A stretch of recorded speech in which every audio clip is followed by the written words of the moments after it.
Well,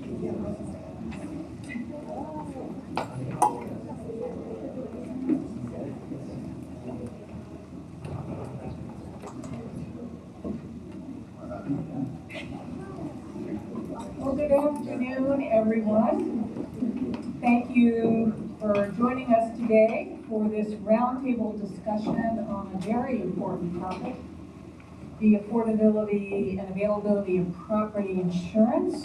There's a crisis facing many communities across the country, particularly in the state of Florida and along our Gulf Coast. So this meeting couldn't be more timely. My name is Alice Hill. I'm a senior fellow at the Council on Foreign Relations. I previously served on the National Security Council as Senior Director for Resilience Policy. I also chair for my home state for many years, California, for the Department of Insurance, a working group on climate change and property insurance availability. I'm also, and I'm speaking in my individual capacity today, a board member of the domestic subsidiaries of Munich Re Insurance Company. And from that experience, I have come to the conclusion that property insurance will affect and roil the real estate markets as well as the broader economy in the United States. And that's why it's so wonderful that Congresswoman Frederica Wilson has called this today. She, of course, has been a leader in the area of property insurance. She represents Florida's 24th Congressional District and has staked this territory as one that is critical to our nation's economic prosperity. So thank you, Congresswoman. I want to welcome you, and we look forward to hearing your remarks.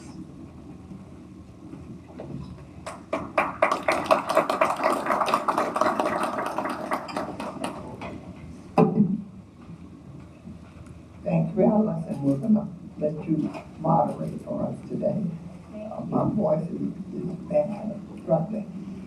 I want to thank all of you for coming out today, and I want to especially welcome the Vice Chair of the County Commission, Miami-Dade County Commission, Mr. Keone, who will be sharing with us, and to all of our experts, policy experts. Thank you so much for coming to share with us on this important topic.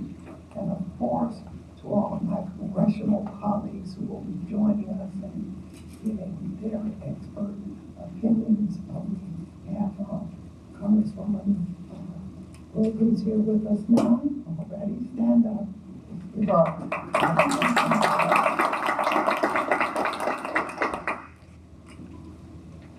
We're here to discuss property insurance. It's a crisis. It really is a crisis. And everywhere I go in Florida, it doesn't matter which party you're from, the issue at the top of folks' minds is property insurance. Florida homeowners pay some of the highest insurance rates in the nation, nearly 3 times the national average. And according to Insure-Fi, Florida's projected cost of property insurance averages about $11,000 per homeowner each year.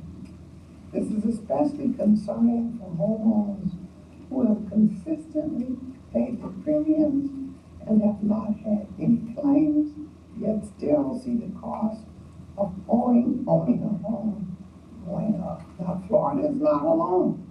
Consumers in other states face similar challenges, worsened by climate change, rising inflation, and more frequent natural disasters like fires, hurricanes, floods, and tornadoes.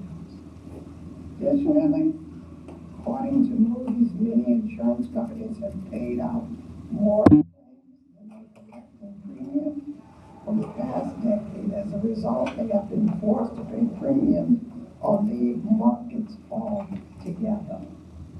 Let me be clear.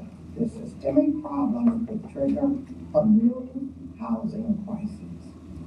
This is why policymakers, industry leaders, and others must work collectively to address this urgent issue. And with hurricane season just starting, which particularly causes a rush through the hearts of South Florida families, the rising cost of homeowners insurance is real and tangible for folks. And that's why we are in the process of introducing again the Homeowners Defense Act. This is a bill that would ensure we're tackling the property insurance crisis. This is just a start as we try to address the insurance problem in Florida and nationwide. And that is why we're all in this room today, because of our joint commitment to address this crisis from all angles. With that, I look forward to hearing from the experts, and I look forward to listening to my fellow members. And I yield back.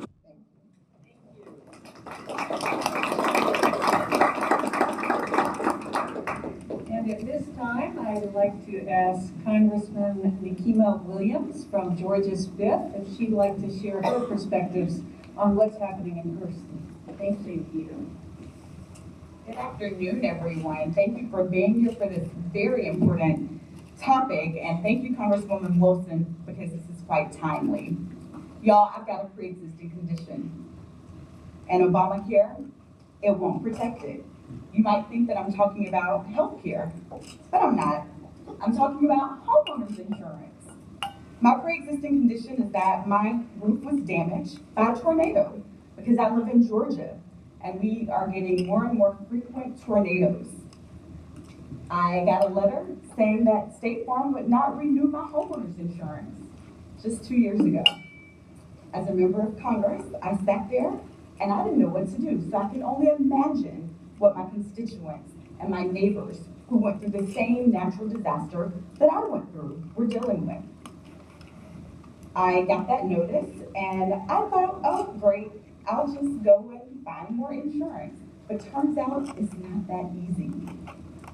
So I used my homeowner's insurance for what it's supposed to be used for, paying my premium every month, and needed my roof fixed, and I couldn't renew my plan. And if you remember the days before Obamacare, if you get dropped from your health plan, you don't expect to just go and get another one without a big price. That's the story today with homeowners insurance. I had to get on a state plan that my mortgage company chose for me, and that I was forced to get, that cost more money for less coverage. And all because I used my homeowner's insurance for what it's supposed to be used for, what I have been paying into it for. But it shouldn't be this way, y'all. We have to fix the property insurance market. Insurers need to be able to offer affordable, comprehensive coverage, and we need people to be able to actually use it. And we can't have people getting dropped just because they use their insurance for what they paid into it for. Now let me tell the other side of this, because nobody wants this huge burden, including the insurers, so I'm sensitive to that. Climate change is real. Disasters are increasing. Insurers are having to pay out a lot more to cover people. They're having to make tough business decisions about whether to pull out of the state marketplace entirely, offer expensive coverage, or drop people altogether, as they did me and my husband. But insurers can do better. Nobody wants this, y'all. So we all need to come together and fix this in a way that makes the market work again. And that's why I am so glad to have convened this roundtable with Congresswoman Frederica Wilson to address this very timely and important issue for all of us. Now, it's not an easy problem to solve, because if it was, we wouldn't be here today. It's going to require big ideas and probably some big money, but we can't afford not to address it. If a congresswoman can get dropped from her insurance, it can happen to anybody. So what do we need to do? Here are a few ideas. We've got to protect people from being dropped from their insurance just because they used their insurance. We need pre-existing protections for homeowners. And I know that you're going to say these are states' issues, but we need to do something here on the federal level to protect people across the entire country. We need to consider solutions like Congresswoman Wilson's Homeowners Defense Act to reduce the risk of insurers offering insurance in places like my neighborhood and apparently a tornado alley. We need climate resilient homes so that when disaster strikes, our homes are less likely to have a lot of damage that needs to be repaired. And then let's stop dancing around the point, y'all. We need to address climate change so that disasters stop increasing with this frequency, which is what's messing up the market in the first place. I look forward to talking to and many others with y'all today, and I want to thank everyone for joining us for this very important conversation.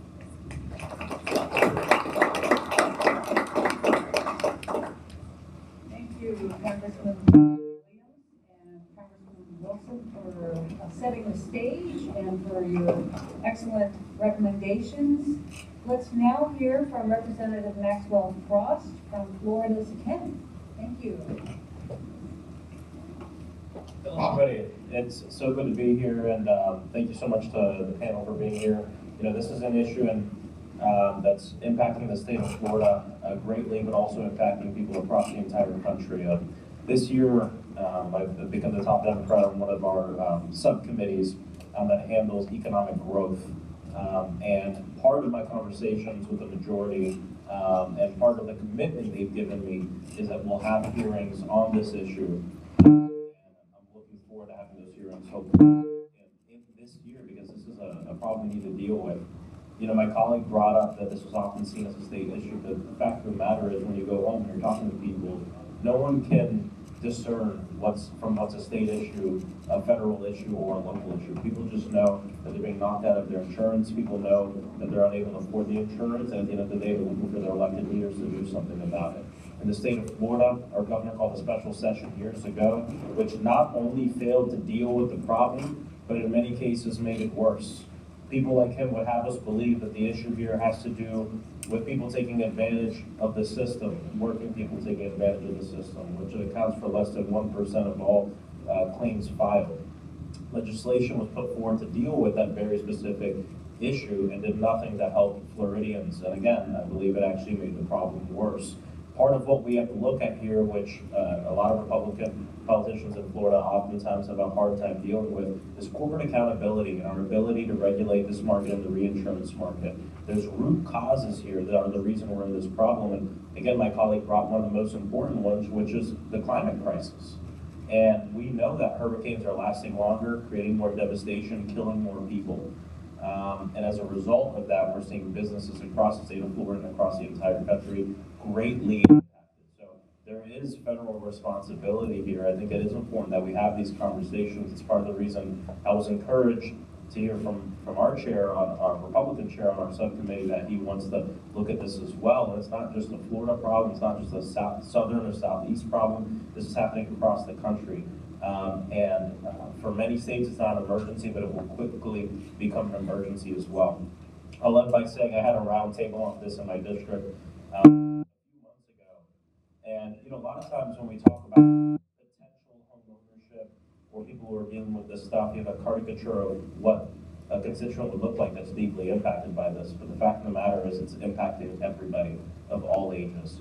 We had young families come in. We had young people who were prospective homeowners that believe they'll never own a home, of course, to the high cost of living and the high cost of housing, but also due to the insurance crisis in the state of Florida. We had seniors who had lived in the same home for decades that now have to sell their homes because of the insurance hikes that they are facing because they're on a fixed income.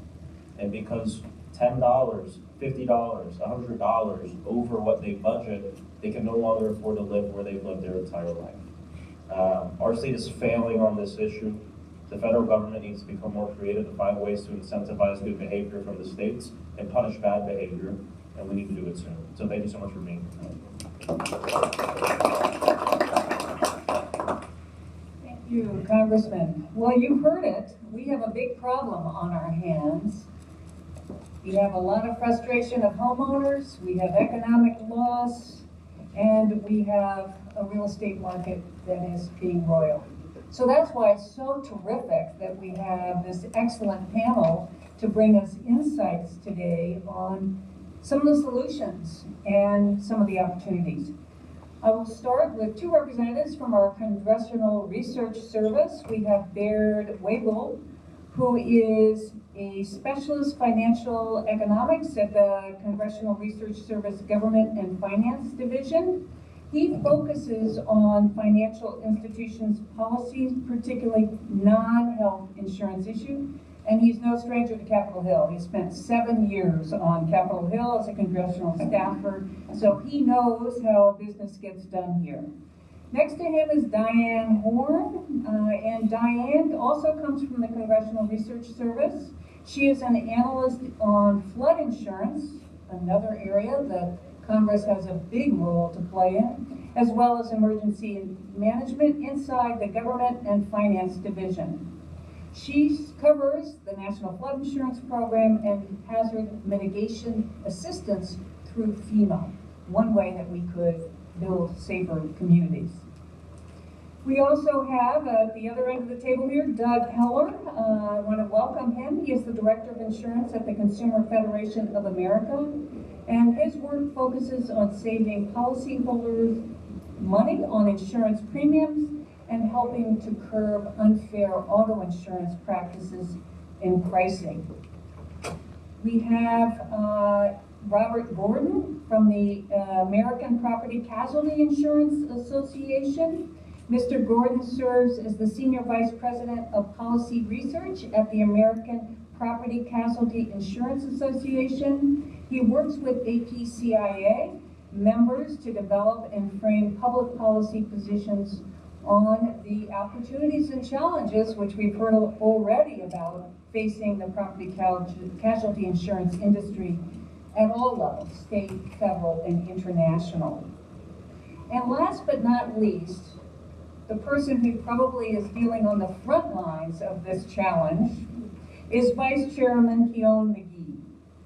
Now, he is serving as Commissioner Vice Chairman of the County Commission of Miami-Dade, District 9, and Miami-Dade, and Vice Chairman, I already said that, of Miami-Dade County Commission. He also serves on the Housing Committee. Now, as Vice Chairman, he's used his power to secure over $11 million in funding for nonprofits and small businesses in his district. Elected as both a Florida State Representative and a Miami-Dade County Commissioner by historic margins, his leadership has been defined by bold initiatives and tangible results. And boy, do we need that now when it comes to property insurance. So we're really lucky to have all of these panelists with us today. I'm going to start with a question, and the question will go to Diane. I want to ask you, let's start with the seed. Why are we headed into this property insurance crisis? What are some of the precipitating factors that are occurring now to cause this development? Thank you, Alice. Can you all hear me?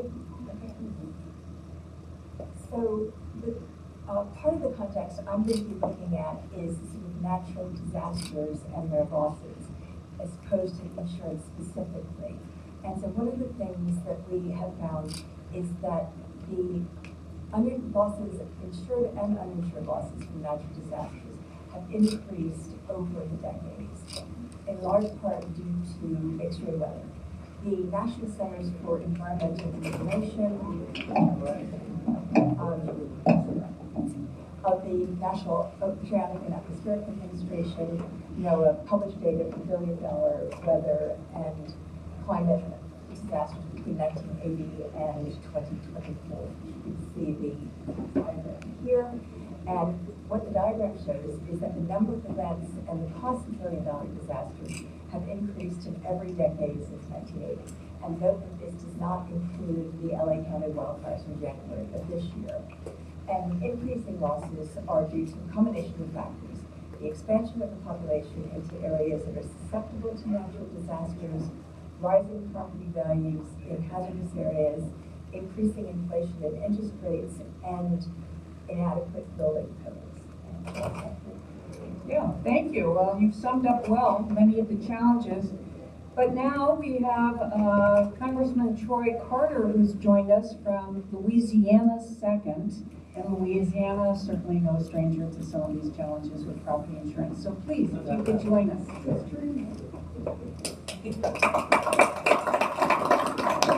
Thank Thank you all very much. Thank you for being here. You're absolutely correct. A special thanks to my dear colleague, Congresswoman Frederica Wilson, for her tireless efforts. And thank you all, our panelists, for being here, people who get the brunt of the pain when people are calling out, and oftentimes when we're calling out to try to get help for people who are in need. We know that natural disasters come faster, they stay longer, they leave more havoc in their path.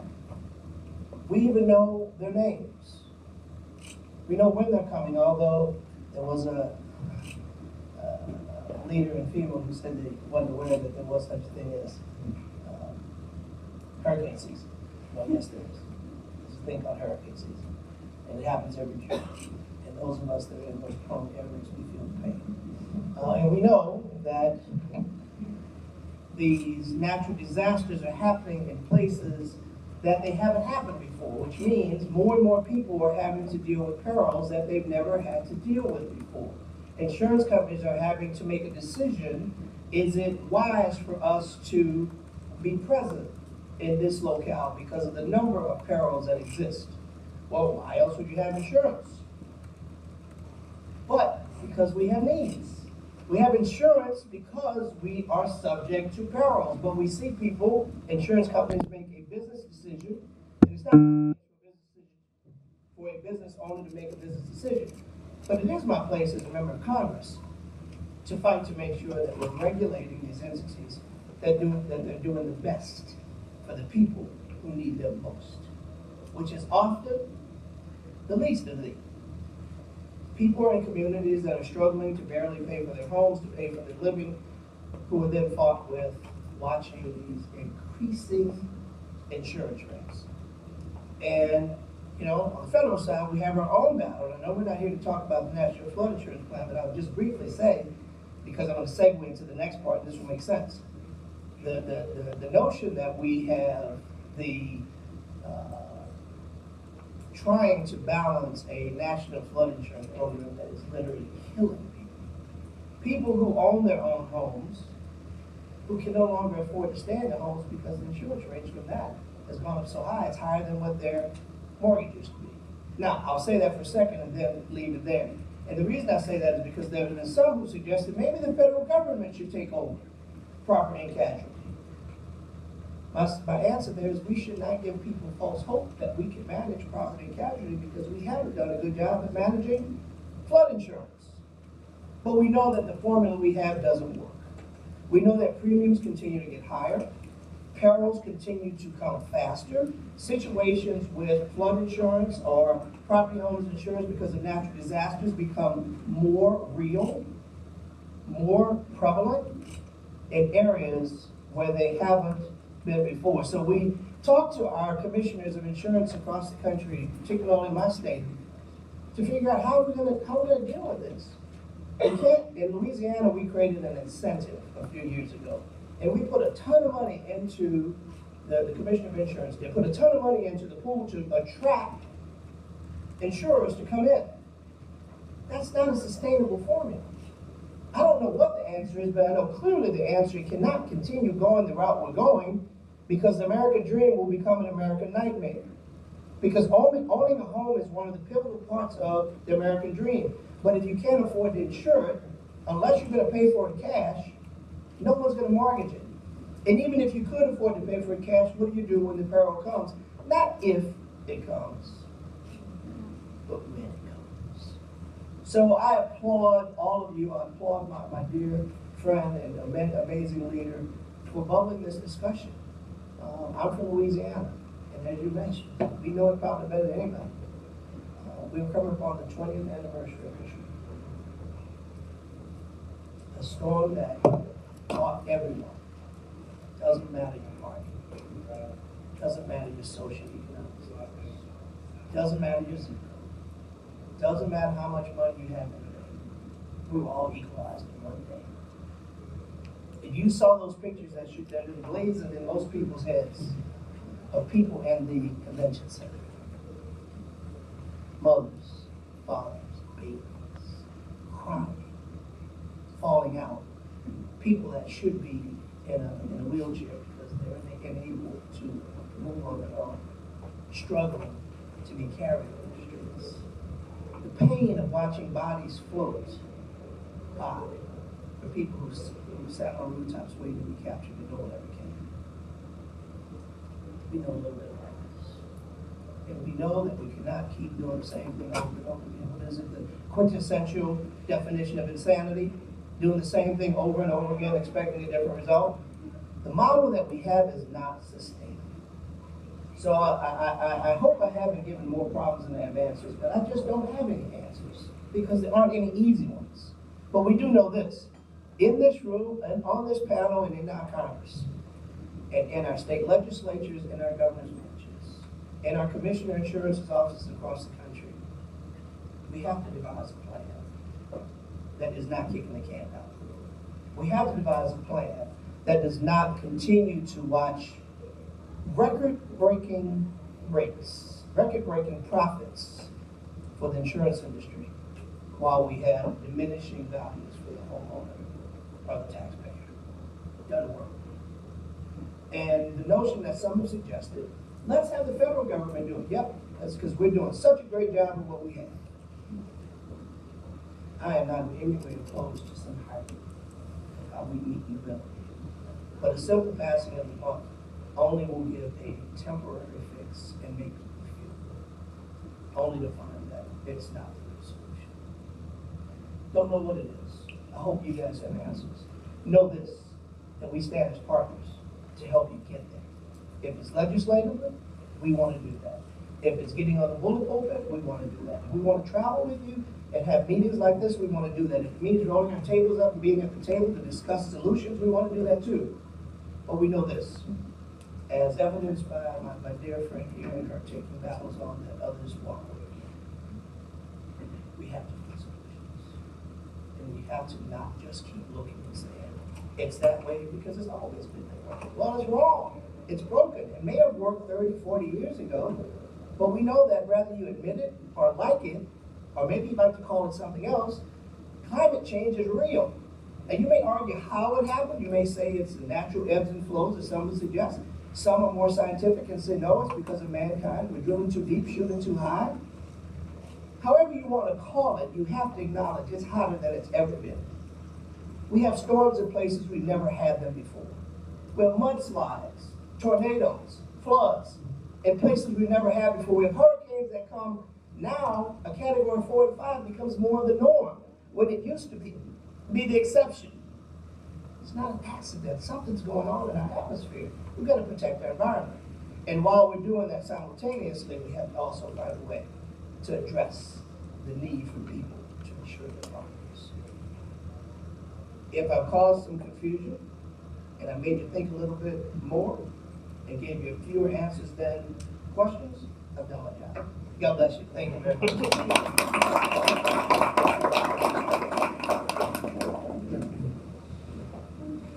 Congressman, I'd say you've given us a challenge. Let's find solutions, and that has to be our mantra as this crisis continues to unfold. So I want to turn back to Diane and Baird for their thoughts on how this is unfolding and what we can do about it. So Diane, do you want to pick up where you left off? Yes, thank you. So, as I said, we've seen that the number and the cost of natural disasters has increased over the last few decades. The nature of disaster events has also changed over time. So in the past, large losses often tended to be driven by a smaller number of larger events, particularly hurricanes, known as primary perils within the insurance industry. And losses since 2019, however, have been increasingly driven by a larger number of smaller events, such as severe thunderstorms and tornadoes that we've been seeing. And these are broadly known in the industry as secondary perils. And this year, we've already seen a number of severe storms causing damage across the United States and a wide range of states, including Florida. And NOAA, the National Oceanic and Atmospheric Administration, predicts that the 2025 Atlantic hurricane season is likely to be above normal. Right now, they're estimating that there will be 13 to 19 named storms, 6 to 10 of which will be hurricanes, and 3 to 5 are likely to be major hurricanes. The Federal Reserve published a report at the end of May of this year about the economic well-being of U.S. households in 2024. One of the things they looked at was natural disaster risk, as shown on this map. They found that about 21% of adults reported being financially affected by natural disasters or severe weather events in 2024. This was an increase on what was reported in 2023. Not surprisingly, homeowners without insurance are the most vulnerable nationally. That's about 7% nationally. And some homeowners will carry out mitigation actions on their own to reduce future losses. You may remember this photograph from Mexico Beach, Florida in 2018 after it was hit by Hurricane Michael. The owners of this house decided to build above the Florida building code to survive the big one, and as you can see, it did. And in addition to reducing losses from natural hazards, encouraging mitigation actions may have a stabilizing effect on the insurance market as well too. If mitigation actions lead to lower damages and lower expected claims, they could make policies less expensive for the households that implement them. One of the ways that this is commonly done is through premium reduction from policyholders who act to mitigate risks, such as elevating properties or strengthening roofs against wind damage. And FEMA administers the federal government's most significant mitigation grant and loan programs, and I can talk about that in the questions afterwards. But now I will pass on to Barry to talk a little bit about the insurance industry. All right, and I just want to clear one thing for people who aren't familiar with CRS. We are a division of the Library of Congress, and we are nonpartisan, and basically our job is to provide independent information analysis to Congress, and we don't take positions on particular pieces of legislation. Our job is to give the sort of information behind into the legislative steps, so just so everybody knows where we are coming from. So what I want to talk about a little bit is the sort of nationwide picture of the homeowners market. And this map is basically at an absolute premium level. And you can see that unsurprisingly, the darkest reds, the highest homeowners insurance premiums, tend to be along the coast with the hurricane-affected areas in Florida and Louisiana.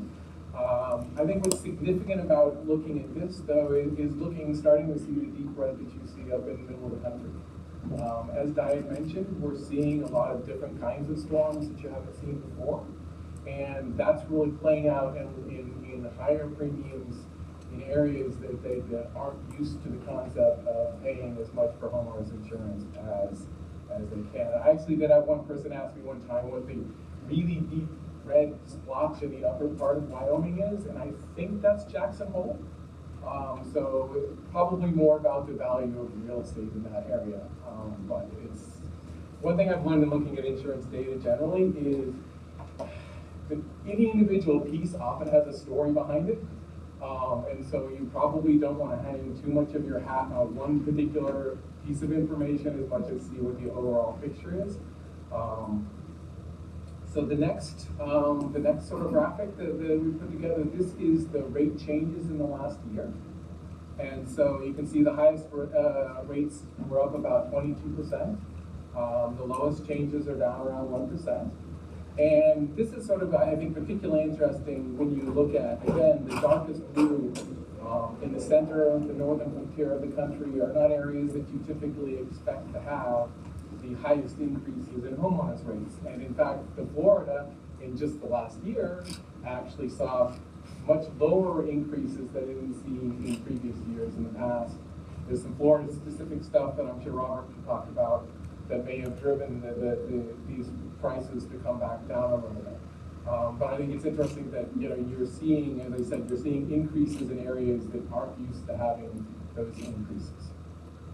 And the last map that I have, or not the last, but this shows non-renewal rates.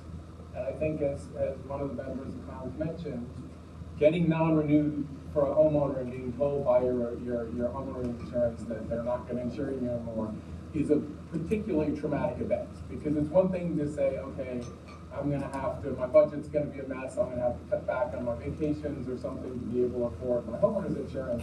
It's another to be told, you don't have insurance at all. And again, you can look at the map and see, yes, along the coast, you see the darkest threads and the highest non-renewal rates. But in this case, you see a particularly large amount in California. That's obviously driven by all of the recent wildfires and some of the other particular things that are going on in California and the state itself. And I know that Doug is definitely an expert on what's going on in the California market, and I know he can speak to some of that as well. And I think that I will leave it with one last nationwide slide. And this is something that when I saw this start to happen, it happened as an economist, was when I sort of said, oh, this is really a problem. Because at one level, as an economist, you like to see insurance rates vary with the risk. You want people to understand that if you're going to buy that house in this riskier area, you're going to pay more for your homeowner's insurance. That's a good thing because people need to know you're getting into a risky area. This sort of transmission mechanism breaks down when people stop. They see the high prices and they just stop buying homeowners insurance altogether. And so when you see particularly rates like in the Texas quadrant there, that's 13% of people that don't have homeowners insurance on their primary residences. That's when, as an economist, I started to worry about, oh, this insurance mechanism is breaking down because rather than recognizing the risks, people are deciding to just go out and hope that it doesn't happen. And that's, as I said, when I see rates like that, that's where I really started to get worried. And so with that, I will go ahead and pass on, and we'll see if the technology switches. Well, thank you, Baird and Diane, for setting the scene for us, and you're absolutely right. When we see this precipitous drop in insurance uptake, that can spell real trouble for communities. It can halt their ability to recover quickly after disasters. So I want to turn to Doug now. Oh, we're going to, oh, Robert. Okay, Robert, we'll turn to you then. And if you can fill us in from the APCIA. Well, thank you for the opportunity to participate in this important discussion. And I guess the question came up on Florida rates, and I think we're very excited to convey that the Florida Office of Insurance Regulation reported that the insurance rates this year, homeowners increased by 1%, which is less than the rate of inflation, so it's a real reduction. And property reinsurance rates for Florida also declined slightly, so I think that's some appreciated good news coming out of the state of Florida. I very much understand the need for this discussion. Housing affordability is at its worst level since the 1980s. That was the last time we had record inflation and interest rates, and that very much we recognize creates financial pressures, particularly for low and fixed income homeowners. Would note that homeowners insurance is a relatively small percentage of the overall cost of home ownership, of course more in Florida than some other states, but generally it's much less than the escalating costs of property taxes and utilities and mortgage rates. I had my house in a fixed mortgage under 3%. I saw now that the rates are 7-8% for typical mortgages. We are trying to work on solutions at APCIA. We're currently holding a series of roundtables with housing groups, including realtors, builders, lenders, services, consumer associations. We have one in Florida and Louisiana, trying to understand each other's concerns and work on solutions. But I do want to address the issue. I do want to address the issue about the profitability. So according to the Federal Reserve, and this is based on Bureau of Labor Statistics data, homeowner insurance premiums have increased roughly 30% over the last decade. Most of that's been in the last 2 years. But the homeowners insurance rates have not actually kept pace with the increased losses. And that's why the independent rating agencies, AM Best and S&P, both issue negative outlook ratings on homeowners insurance, which has had underwriting losses for 5 consecutive years. And the NEIC, the insurance regulators, they just released their profitability analysis, and they found over the last 10 years, homeowners insurance had a negative return on net worth in California. It had only a 1.5% return on net worth in Florida, a meager 4% nationwide, and the NEIC's benchmark for all business sectors is 15%. So if you're an investor, would you put money in the one that makes you 15%? Or would you put it in the insurance industry where you're making between negative returns to 4% nationwide? And that's why we're seeing affordability challenges in some states turning into availability crisis when there's efforts to try and suppress those rates. Now, this is a little bit along the lines of what Diane was saying. There are really three primary cost drivers of homeowner insurance losses. There's the macroeconomic pressures of economic growth, 40-year record inflation, and then more severe inflation for building materials and labor.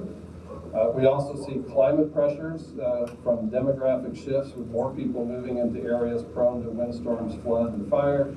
And then state governments add to the insurance costs by increasing mandates and additional legal costs. And insurance is a pass-through of these costs. So as those costs go up, the insurance rates are going to go up, and that's what Barry was saying, that it reflects the risk. Now, this left graph shows the cost to replace properties in the United States more than doubled over the last decade. And that's increased far faster than either inflation or insurance rates. And the right graph shows that over the last 4 years, the building labor and materials inflation has increased nearly twice as fast as the underlying consumer price index. So it's not only inflation, but the cost of cement and lumber and construction labor has been going up about twice as fast. This left graph shows the increase in homes built in areas with higher fire risk. Now the majority of people are living in areas with higher, or the majority of new homes, I should say, are being built in areas with high fire risk. The pandemic really accelerated a demographic shift of people to these higher climate risk areas. And then the right graph shows how reinsurance, and that's what primary insurance companies pay for their backstop from the reinsurance companies. You can see how much that has spiked over the last several years, although again, some good news is it's finally starting to decline from its recent high. This graph breaks down the relative size of each cost driver for thunderstorms, hail, and tornadoes. Insured losses increased an estimated 8% annually since 2008. And of that 8%, roughly 2.2% is general inflation, 1.2% is from additional inflation in labor, construction labor and materials, 2.3% from economic growth, nearly 1% from climate change, and then roughly 1.3% from increased regulatory and legal costs. And because those insured losses are increasing faster than the insurance rates, that's why homeowners insurers have experienced underwriting losses and are having a very hard time attracting new capital. Now, we have been working on solutions. Insurers fund the Insurance Institute for Business and Home Safety, the IBHF. They develop building standards. For example, IBHS Fortified Standards that has particular resiliency mitigation programs for winds, for hail, hurricanes, tornadoes. And the Alabama Insurance Department just sponsored a study looking at Hurricane Sally, and they showed that homes that were built to that fortified standard reduced their loss frequency between 55 and 74%. So it was an enormous savings for those who did it. And then I'd also note APCIA supports the bipartisan federal disaster mitigation legislation, things like the Fix Our Forests Act, the Disaster Mitigation Tax Parity Act, the Disaster Resiliency and Coverage Act. Those are all things that Congress can do at the federal level to support mitigation and resiliency and ultimately protect people and lower costs. Conversely, APCIA does oppose the elimination of FEMA, and we very much support important disaster mitigation programs at NOAA and the U.S. Forest Service. And with that, welcome your questions. We're happy to pass the mic along. Oh, well, thank you so much. I was glad to hear about the severe convective storms. I don't know if you all have seen the pictures of hail. It's really close to the size of a baseball now. So you can imagine the damage to a roof, an automobile, and really can be harmful just to human safety. I want to turn now to Congressman Jonathan Jackson from the 1st District of Illinois. If you would like to give some remarks about how this challenge is unfolding further north in the United States. Thank you so much. I'd like to just play with all the comments of my colleagues that have spoken. What we have seen in Chicago, particularly as it relates to climate change, we've had for the first time tornadoes touching down in Cook County. Cook County houses the city of Chicago, so that's unusual. With that, there have been unprecedented amount of automobile damages, so now rates are going up, also because of imports and tariffs that are on there. If you haven't seen them yet, they're coming to you soon. The spare parts are going to go up, so now automobile insurance is going up within the city limits of Chicago. I would say a large part of this has been driven by the most recent crisis, and that has been the climate. But the previous crisis, we've been home to redlining. Many of our neighborhoods still bear those scars of the redlining era. There are 77 communities in Chicago, 22 of which are African American. And the insurance rates on older model vehicles, with people that have better driving records in the African American community, are higher than people that have newer model cars in whiter communities living in some of those other predominant neighborhoods. So this is an ongoing systemic issue in the insurance industry that we have to challenge. And all the things that you've brilliantly laid out, all these insurance, as far as it's affecting homeowner, I would say in conclusion, we have to come together on this issue now with more speed and more alacrity than ever. Because one of the things that's happening, as many of you know, in the zone improvement plan, the original zip code, they were also questioning about did the nation need to move this way because this technology at that time in the 60s could be used in a discriminatory manner. And now fast forward, what Mr. Musk has done and other people and compiled all of this analytical and this data coming out of the IRS, coming out of healthcare and other things, they're going to feed this into a program. And in that algorithm, it's going to be machine learning. And simply, it's going to process all the bad habits of the past and accelerate it and put it into a bot, and there's no one to reach. And so unless we're able to open up these algorithms and open them up, we're going to even face even higher insurance, and it's going to be computer justified and enabled. So it's going to become algorithmic, and we have to fight that right now. So that's one of the reasons I'm very hopeful about things that we're able to shed light on in light of not repeating bad past practices. Thank you so much. Congresswoman Wilson, you are one of my heroes. You know what you do all the time. Keep doing what you're doing. And also to Congresswoman Nikema Williams.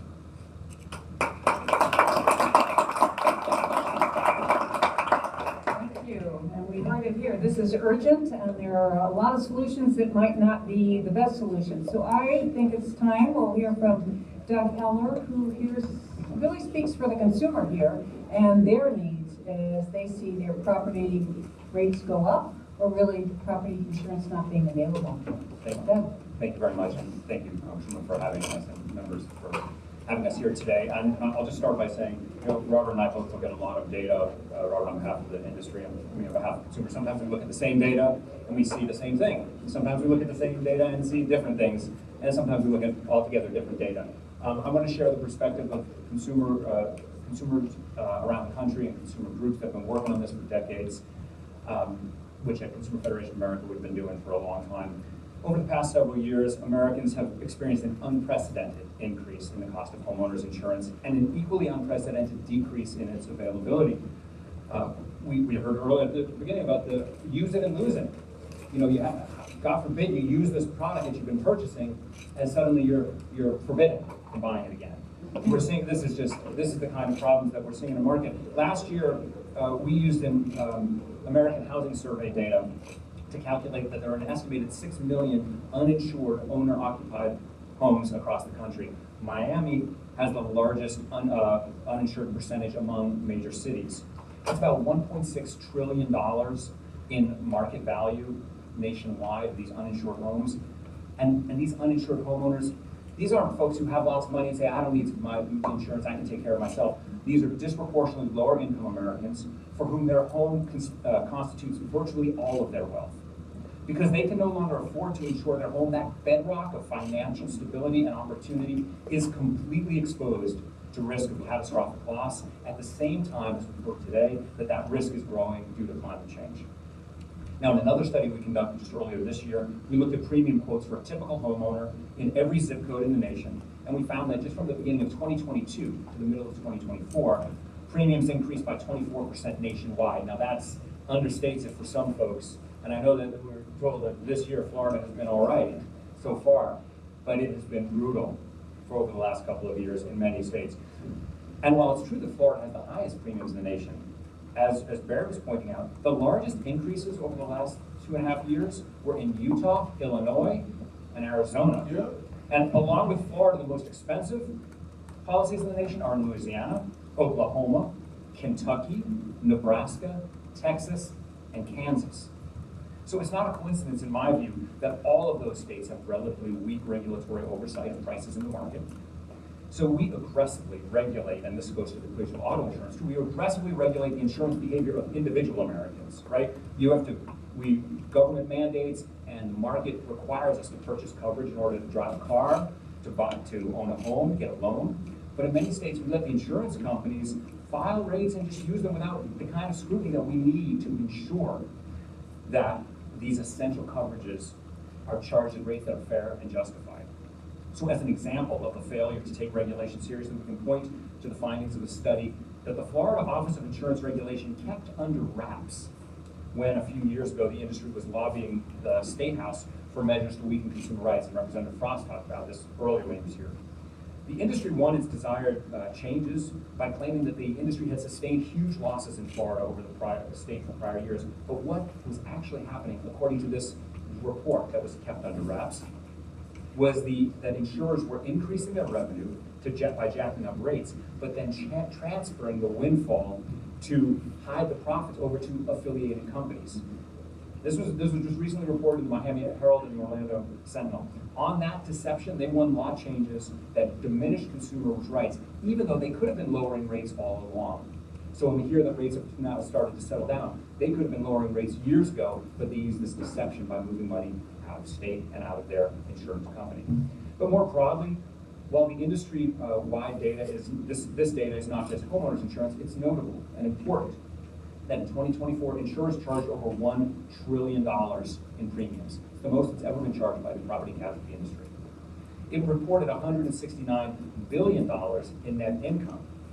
So I know there's some concerns that Robert expressed about whether or not investors want this. Well, the property and casualty insurance industry has been doing much better than the S&P, something like 150% better than the S&P over the last 12 months and about double over the past 3 years. So they also paid out $86 billion in shareholder dividends in 2024. And to put a finer point on it, to turn to Florida just for a moment, a recent SEC filing just revealed that the wife and husband executive team at one of the new insurance companies that's been taking out citizens policies and making profits off of those, that they paid themselves $50 million in salaries over the 2 years. $50 million for the small company Slide Insurance that's been taking out all these policies, getting the benefits of the work of the governor there. But beyond the insufficient oversight and industry excess, there are other drivers of high premiums throughout the country. And there's sort of a myth right now that the problem with insurance is happening along the Gulf and Atlantic coast and then in the west with the wildfires. But as Barrett and Diane showed, there are growing disasters in those parts of the country. But as the Congressman shared with Illinois, we're seeing a much wider spread of risk across the country. So really interesting data from Allstate. They report in their annual reports to shareholders. Over the last 4 years, 14% of their catastrophic loss payments, the claims they pay out for big weather-related catastrophes, were for hurricane damage, 14%. 4%, only 4% were for wildfires. That doesn't include California this year, but over those 4 years, it does include the Maui wildfire and the Boulder wildfire, but only 4%. 75% of the insured losses, almost $13 billion of the $17 billion that Allstate paid for catastrophe losses, were for wind and hail events. Talk about those big balls of hail.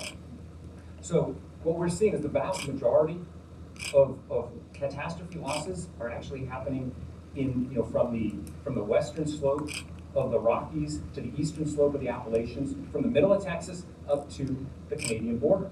So we've been talking all about Florida, Louisiana, California, but this is an American problem, this is a national problem. And I don't mean that we should be pointing the finger elsewhere. It means we have to be in this together. And we have to be thinking about responses to climate change and to these higher insurance rates as a nation. Now, I want to just make just 2 more points and then I'll slow down here, which is that it's not just climate change that's leading to the rate that people are facing in the country, particularly for low-income communities of color.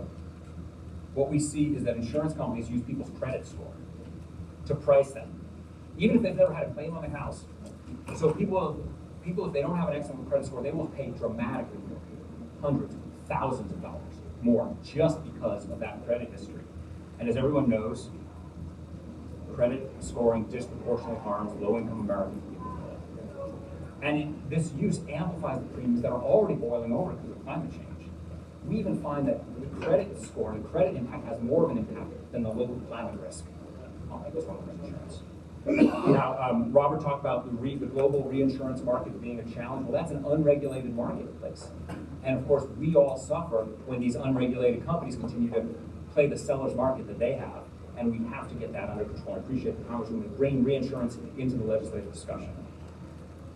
Now, finally, I want to just note that it's not just homeowners who are facing this. Affordable housing developers are getting killed out there, and they're really struggling to get the insurance that they need to build the housing that we need. So I'll close with this. The insurance crisis is a national crisis. It stems from climate change that we have wrought and the weak oversight we have allowed. And if we don't change course by investing more in that adaptation, mitigation, and resilience, if we don't do a better job of policing the companies we rely on to protect our assets, if we don't strengthen building codes and tackle tough questions of land use policy, then we will see the crisis for homeowners and businesses only get worse.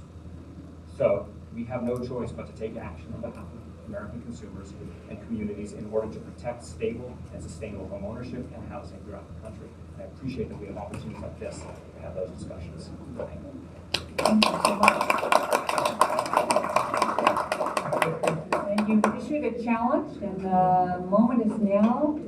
So, Commissioner McGee, what are you seeing on the ground? We've been talking about Florida, and Miami-Dade is viewed as ground central for this. So, what are you learning there? And please share with us. Thank you very much, Ms. Hill.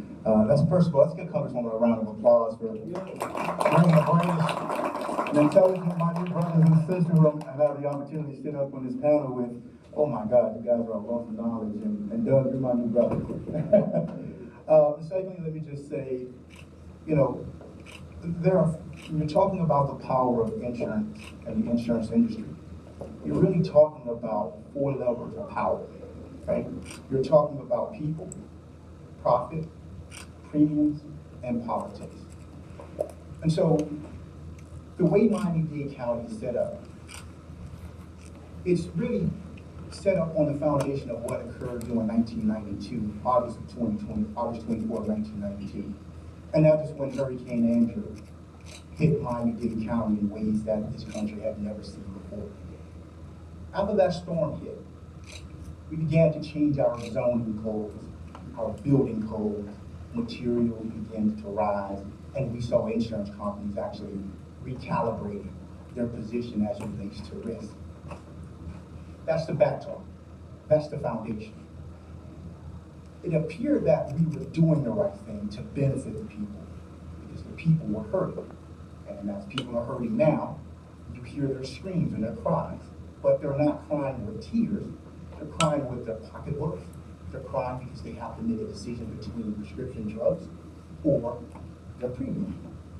And so now they take those issues and they say, which one of you can help us deal with it? And in the process of asking that question, as we've heard here, it is really a trifecta issue. It's the national, the state, and the local government. Fortunately for me, after I left the Florida legislature, I became a commissioner. And why do I say fortunate for me? Because while I was serving in Tallahassee as the minority leader of the party, I didn't have the opportunity to really walk through the public hours and talk to the people on the ground who were actually experiencing the impact of increases into their premiums. Which now, when I'm walking through Publix, I get to hear and see and feel and understand exactly what they're talking about. To say that we are in a crisis, I really believe that's an understatement. I think we are at a crossroads where the have and have-nots are going to be defined by way of insurance, taxes, and the devaluation of property. And when you take all of those things and you place them into this pot, what you get is a transfer of wealth. The insurance industry collects over $1 trillion in premiums, as we've heard. $1 trillion in collections of premiums for insurance. There are only about 19 countries on this planet that have GDPs that are over $1 trillion. So if you calculate that and put that into a true perspective and understanding what's really happening, you now have to leave the question of what are the people doing and ask what are the politicians doing.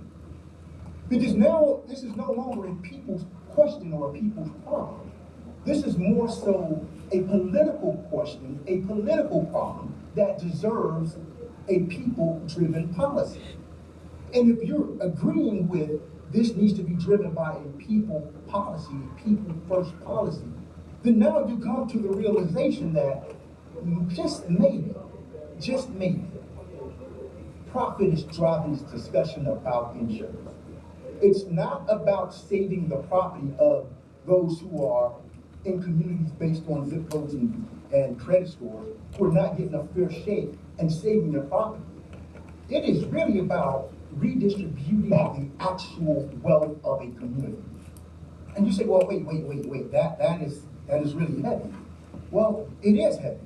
Because right now we're talking about affordability and we're talking about where and who's able to afford. Property insurance should not be, and it cannot be, and it shall not be one of the determining factors of why people are losing access to generational wealth. You heard Doug say it earlier. $492 million in net income? Listen, this great democracy that we have, this great country that we love, there are two pillars we know for a fact that hold this country up. Just two. Some may have others, but I have two. One is capitalism, and the second one is democracy. We're not talking about democracy in this room right now. That's for another discussion. We're talking about the idea of capitalism. And the idea of capitalism now, the way we are seeing it, and the impact that's happening to Ms. Johnson and Mr. Betty and Mr. Johnson, who are actually having to decide whether or not he or she stick with the medication or put gas in her car or his car or pay for property insurance at an average rate of $11,000. Ladies and gentlemen, I'm not talking about $1,100. I'm talking about $11,000. There are some countries where employees are not making $11,000 a year. And now to say to someone who worked 40 years, who've gone to school, who tapped into the American experience, who tapped into the American dream, and now for you to say to them, there's a strong likelihood that the very same thing that your third grade teacher and told you to do when you were asked a question in the third grade, what is it that you want to be when you grow up, little Johnny or little Mary? What is it that you want to do when you grow up? I can almost assure that 90% of you in this room stood up and said, I want to be rich. I want to make money. And then your teacher told you that if you do three things, chances are you will have the American dream. Own a home,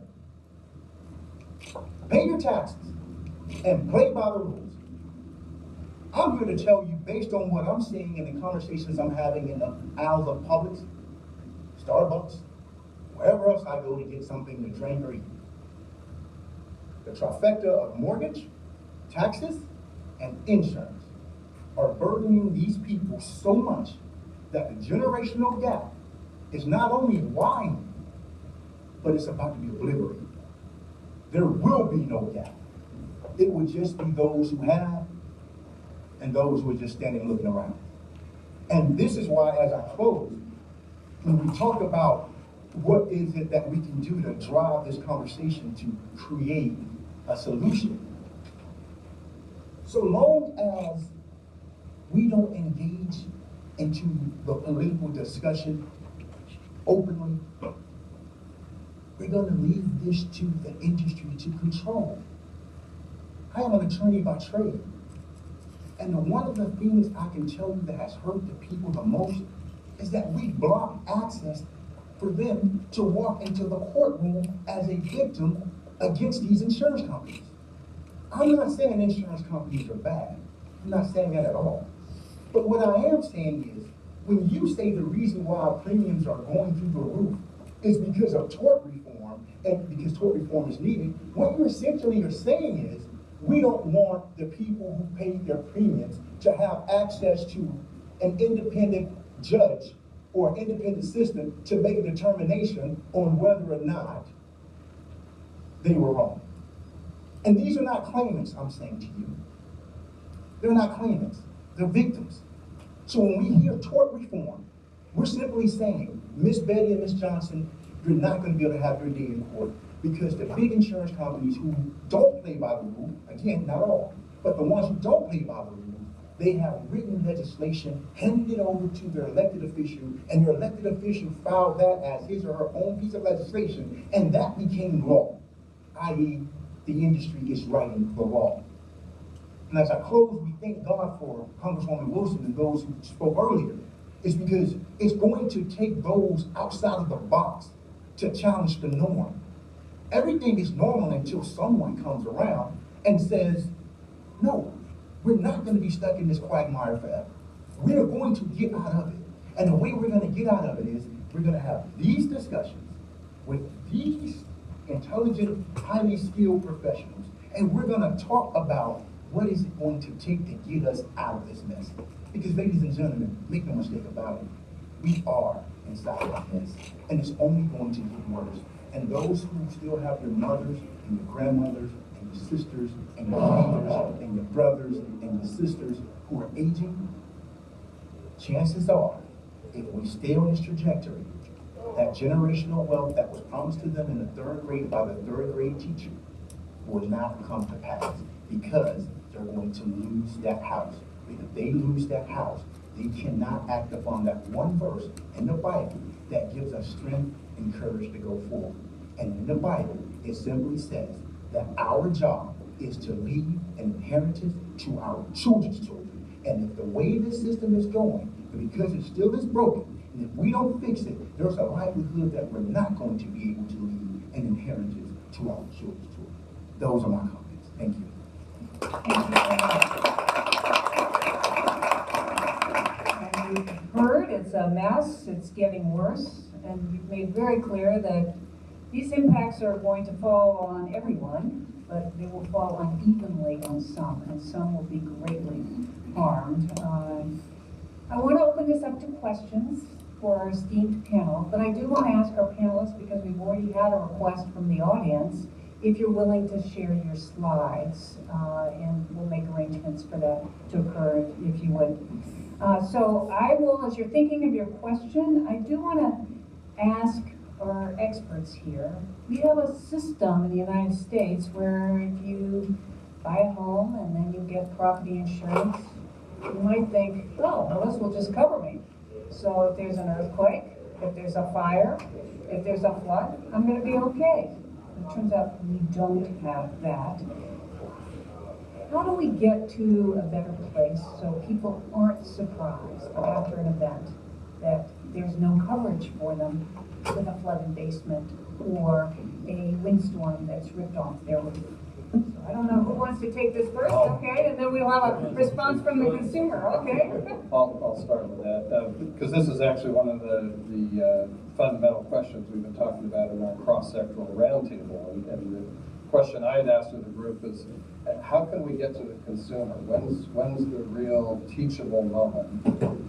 And what we found out is the teachable moments are when the consumer goes to buy a house, or when the consumer goes to sell a house, or maybe when they get their escrow statement that's suddenly gone up and they want to understand why.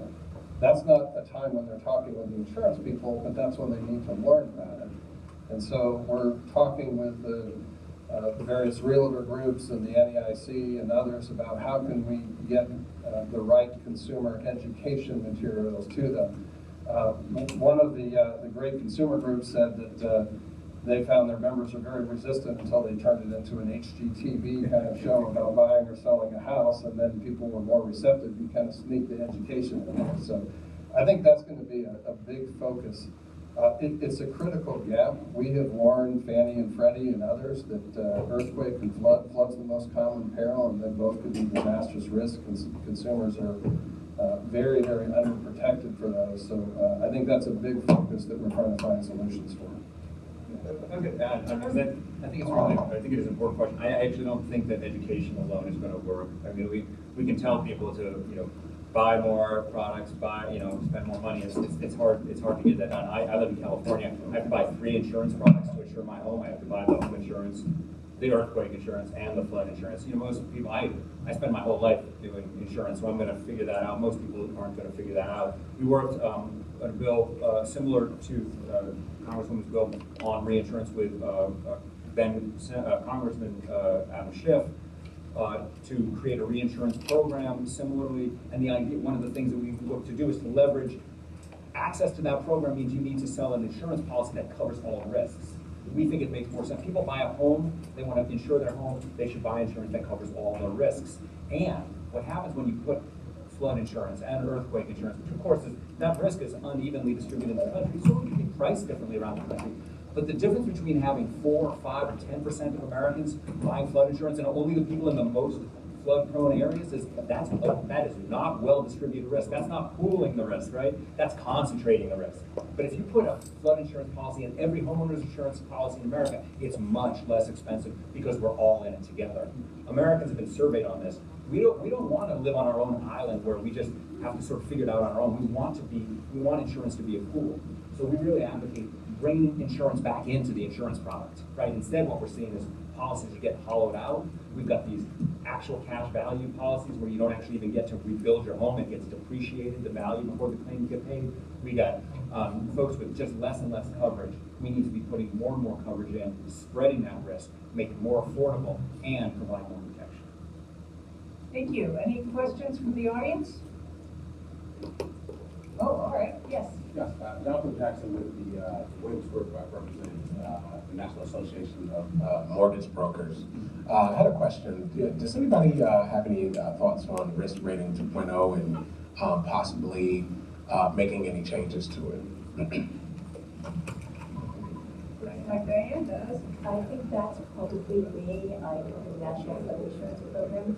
And I should say that we've been talking about homeowners insurance today mostly. And the homeowners insurance covers standard perils like wind and wildfire and hail and storms. Flood would have to buy a separate policy, either from a private insurance company or from the National Flood Insurance Program, which is, as the name implies, a federal program.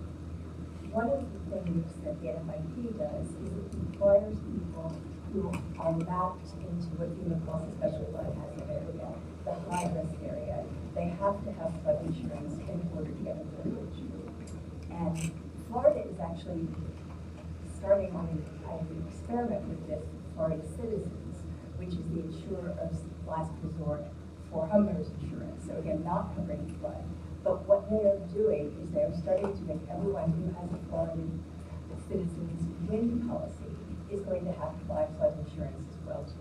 And that's being phased in over the next couple of years. It started last year. By 2027, virtually anybody who gets wind coverage in Florida Citizens is going to have to get flood insurance as well too.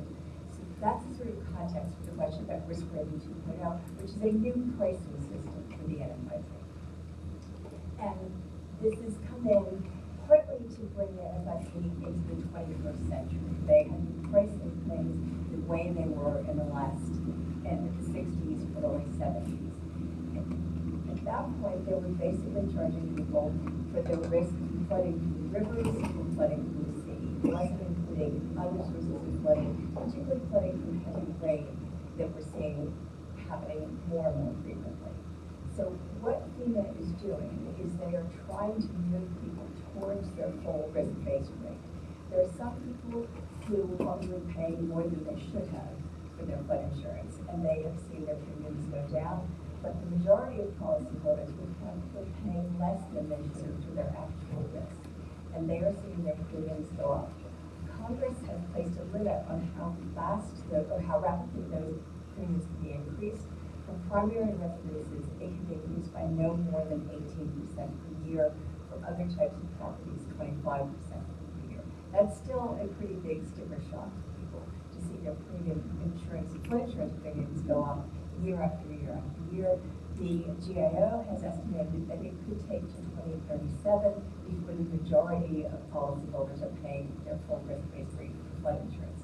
This is happening at the same time as they are also having to pay for homeowners insurance to cover other perils as well too. So the sorts of things that people have been talking about now about possibly combining insurance, having an insurance policy that covers all hazards, or potentially some sort of national reinsurance program.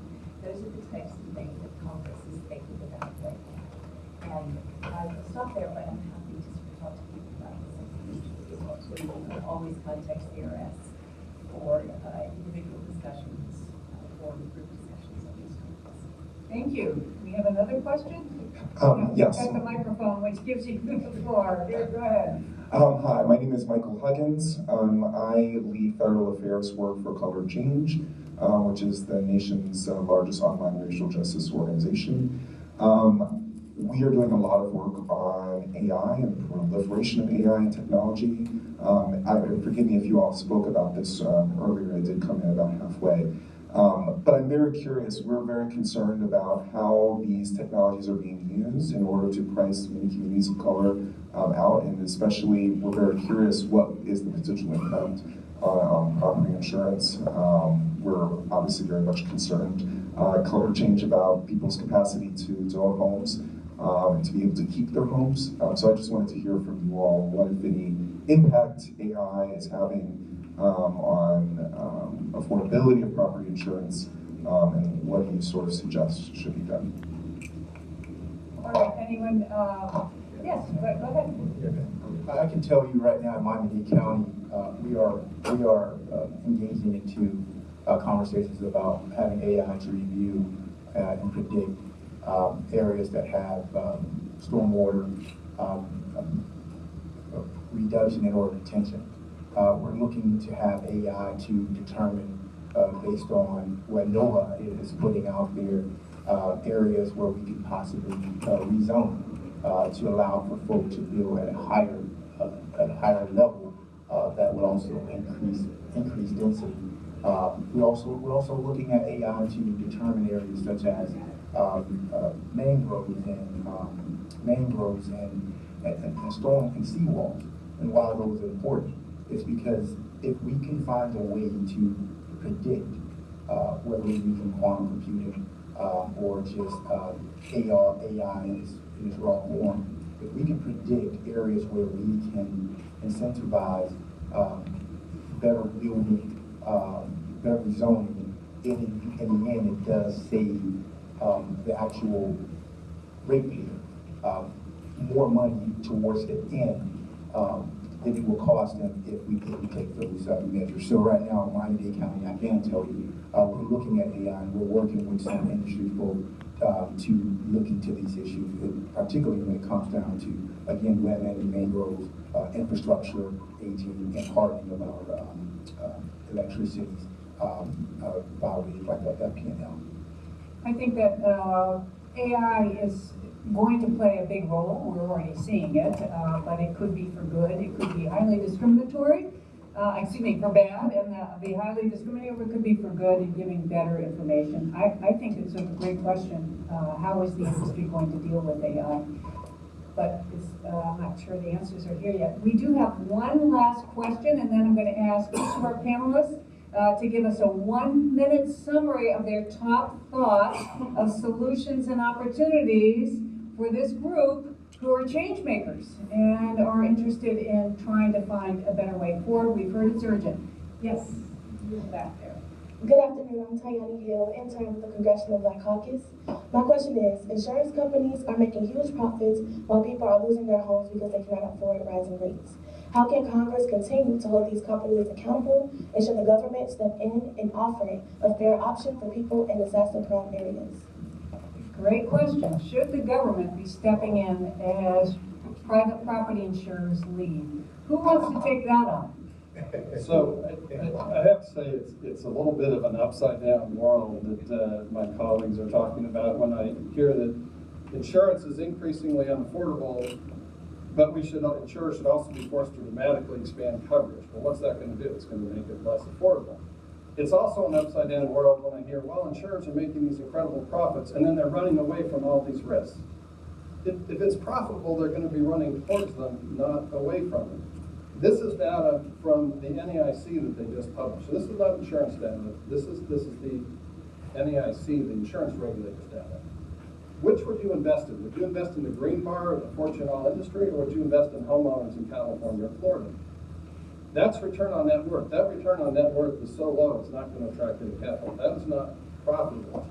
Now, Doug said 2024 was a great year for the insurance industry. In 2024, underwriting profits roughly offset the 2023 underwriting losses. If you look at the last 10 years, it's been a significant net loss. The other thing is, that's the industry as a whole. Homeowners insurance has performed much, much worse, which is why the independent rating agencies, AM Best and S&P, have negative outlooks on homeowners. So yes, some parts of the industry are doing well. Homeowners is not, as you can see from that chart. Homeowners had 5 years of consecutive losses. They basically broke even in 2024. 2025, they're going to lose money again because of the California fires. That's going to drive the loss ratios way back up.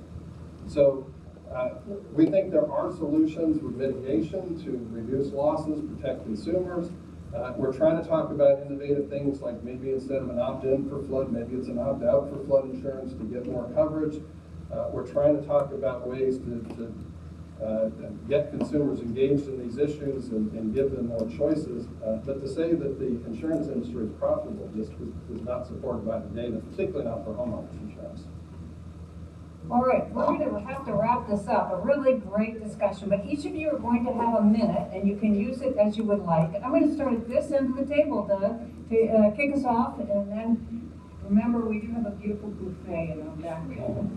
So it's between you and the food now. But thank you very much, Alice. Thank you, Congresswoman. And thank you all. I'm happy to stay here and talk more about this and talk about some of the details. I would simply say this.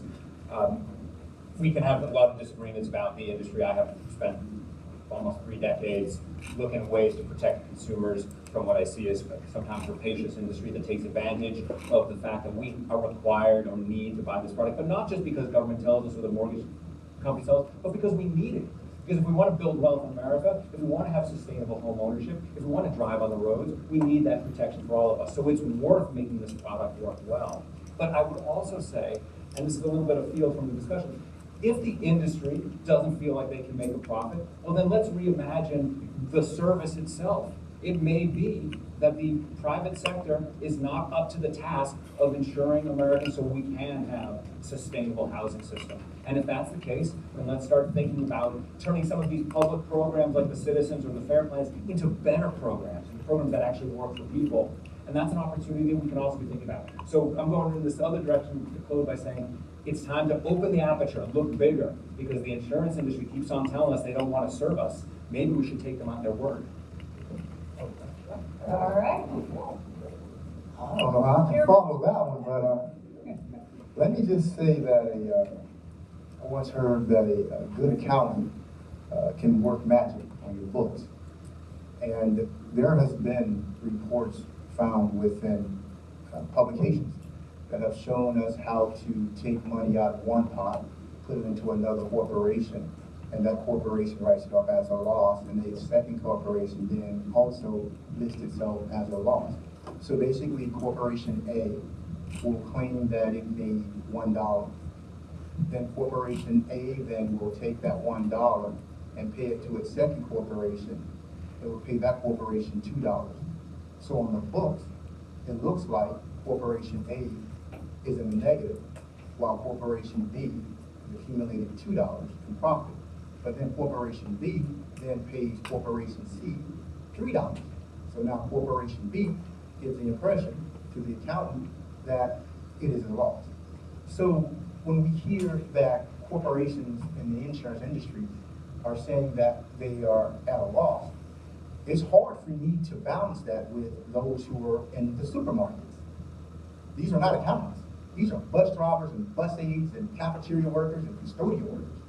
And they're telling us, and they're showing us that either the system needs to be reimagined or they are going to have to pack their bags and go somewhere else to live. I'll close by saying this. Citizens Insurance is a great example.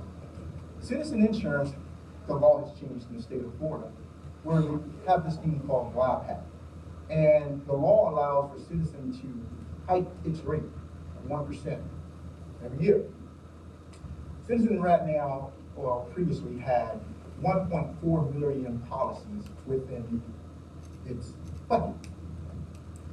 The law changed that allows for Citizen now to allow other insurers to come in and cherry pick which policies they want to remove from Citizens. But here's the problem.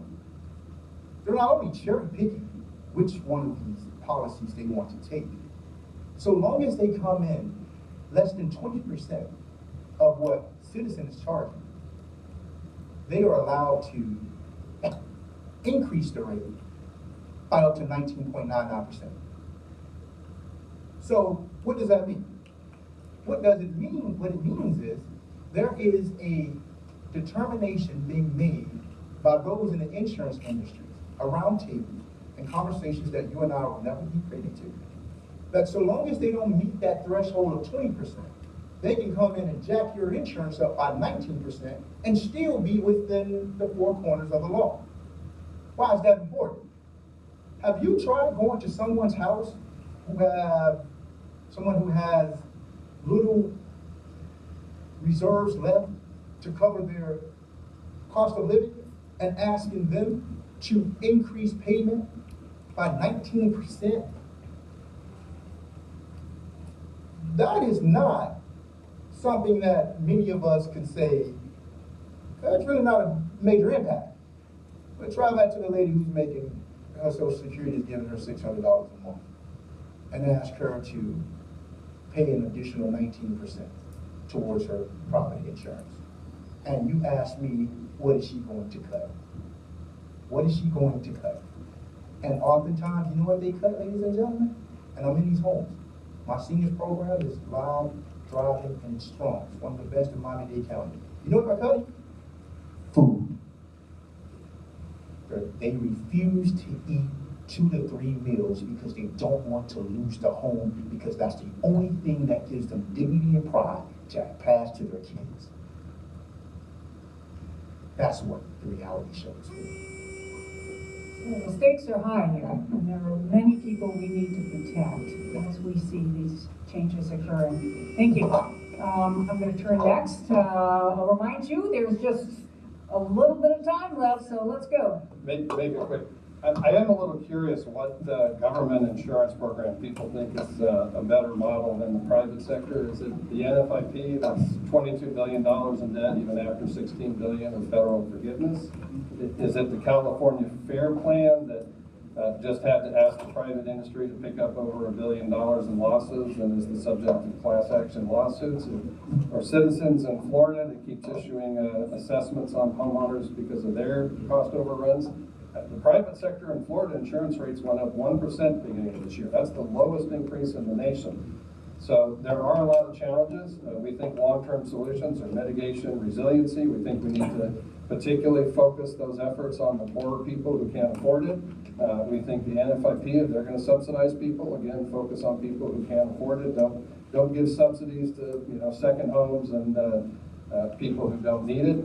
But we need the mitigation to protect lives and ultimately reduce the costs. And then we need the federal government to deal with inflation and climate change. And right now, that's not going the right way. So that's our thoughts. Thank you. Diane. So I'm going to say a little bit more about mitigation. which is defined as any action to reduce or eliminate long-term risks to life, property, and the environment. And a lot of people have been mentioning mitigation.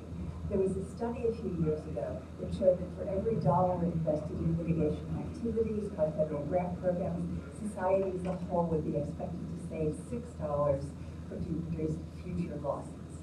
That's an average across a number of different disasters. This line is actually higher than that. The same study also showed that on average, every dollar spent on adopting building codes saved $11 in future losses. And a recent study by the U.S. Chamber of Commerce actually found that each dollar invested in resilience and disaster preparedness reduces the community's economic cost after disaster by about $13. I should also point out that it's not just an economic cost. It means that homeowners or renters don't lose everything. So even if you get the money, if you lived in Altadena or someplace like that, your house has been burned to the ground, you've lost years of memories and family belongings and history. FEMA has, over the years, run 4 hazard mitigation grant programs. You've probably heard that they've recently canceled one of them, for building resilient infrastructure in communities. The other 3 appear to be on pause. FEMA hasn't made any announcements about the status of those. So those of you who work in congressional offices, one of the things that Congress can do is address the need for additional funding and for continuing programs that will mitigate against disaster losses. Thank you, and Gary, you've got the last word here. With the W name, I'm used to going last. I would just say generically that there's nothing magical about insurance. I mean, ultimately, the cost that is coming into the system have to be paid. And as long as the losses continue going up the way they have been, then the costs are going to keep going up. And so I think I'm sad as an insurance economist to conclude that a lot of this is not actually an insurance problem. And it has to be focused outside of the insurance system. And I'll finish with that. Well, thank you so much. If you all could join me in thanking our esteemed panelists for sharing their views.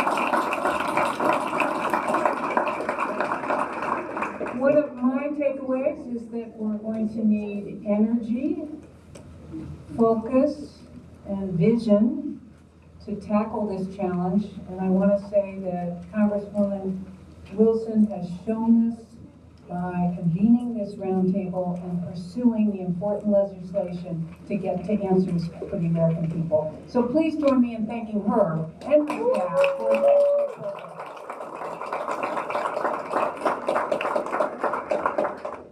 Thank you. I think there's food back there.